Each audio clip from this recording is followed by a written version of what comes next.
thanks for joining me. I want to talk to you this morning, or today, about what it means to be fit.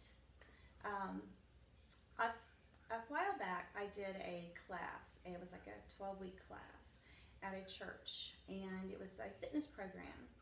And as we were working and doing the fitness program and moving forward, I had a conversation with a person that was participating, and their comment was, I know what to do, I just can't make myself do it.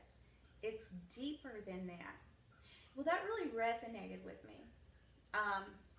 because I wanted to really seek God's will for people and what it means to take care of their health. And so I asked him for direction, and I just went and I looked up what the word fit, what fitness, and looked at all the definitions, and there was one that stood out to me that I have adopted, and it was under the word fit, and it said to be fit is to be made ready. Isn't that cool? To be made ready? And we know that we were created for a purpose. We have a purpose that we were uniquely designed for. And our whole life here in this earth, on this earth, is geared toward, our goal is, I hope, to find our purpose and to serve in that purpose and to work in that purpose. So here's the connection between our fitness. Our entire being, who we are, is encapsulated in our physical body.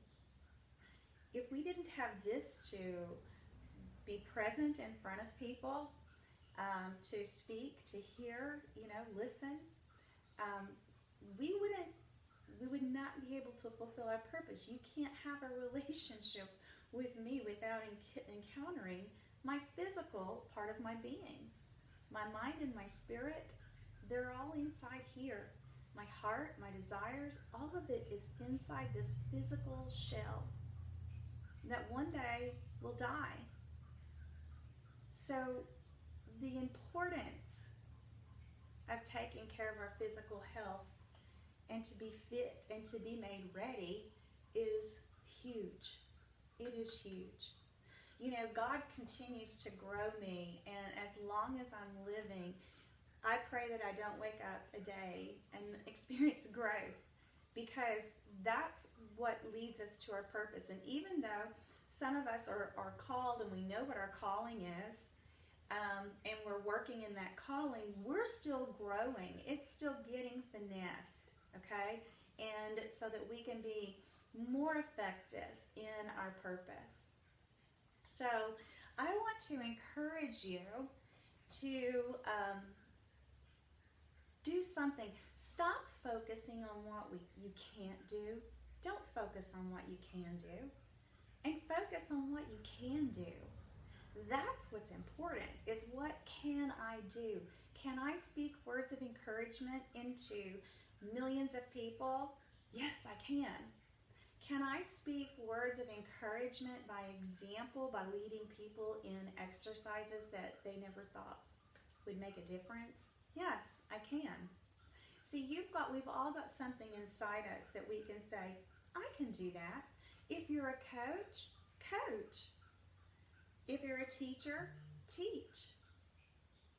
If you're a singer, sing.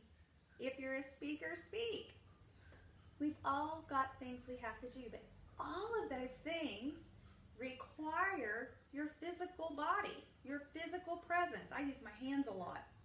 Thank goodness, that I'm blessed and overcome some real challenges growing up. I'm still overcoming them.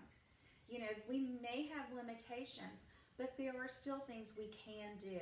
So I want to encourage you to just seek God's will in your life. What is your purpose? If you don't know what it is, start making a list. What are the things that you are passionate about inside? What are the things that drive you? What are the things that get you excited in life? See, I love watching people who think that they can't find out that they can. That's what I love. I don't care if it's in exercise. I don't care if it's in a job, if it's in whatever it is. I love seeing people who have believed the lies and working with them and teaching them the truth that what they thought they couldn't do, they actually can do. So, make a list. Find what your purpose is. There's a lot of people out there that know you.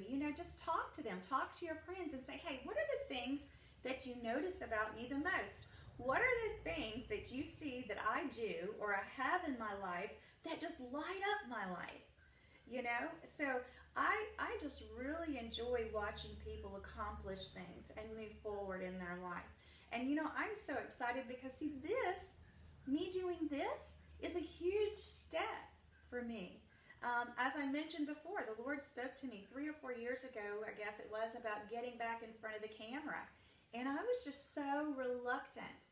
I was not happy with where I was spiritually, emotionally, all kinds of things that I just kept saying, not today, not today, not today. Well, if not today, when? If not today, when? So, whatever it is that you're afraid of, I had to turn my back on fear, doubt, and unbelief, and just keep my eyes focused on God.